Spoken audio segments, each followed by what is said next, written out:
President of the association, Dr. Faithlyn Wilson, acknowledges that during discussions with the Ministry of Education, it was explained that based on the education regulations, a cash transfer would not be made to private schools. But we made the case that that regulation did not consider COVID-19. And so on April 14th, we received official communication from the ministry that the government of Jamaica had considered our appeal for financial support, and schools were asked to submit staff information via a Google form that was sent to us.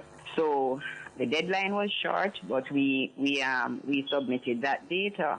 And on April 27th, we were advised via an email from the Ministry of Finance and the Public Service that assistance to independent schools employees would be disbursed during the week of May 4th. Dr. Wilson says although a follow-up letter made it clear that there would be no bailout of private schools, she was still hopeful that help would have come from the government. She says several school operators have indicated they will be closing permanently.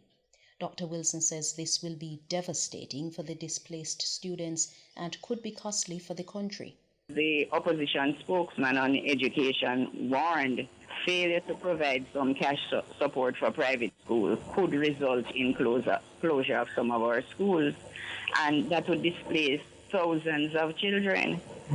I'm not sure if that, from where I see things and where we see things as GISA, I think that's a greater cost to the country than to provide some support. And Dr. Wilson responded to the argument that a private school is a business. She says while they are operating to make a profit, they should not be viewed as the typical business.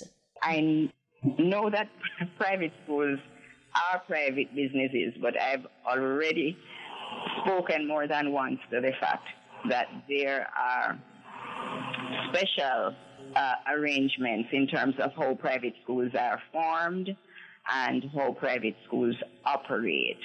And I think there is a case for private schools to be looked at differently from how a typical for-profit business would be looked at.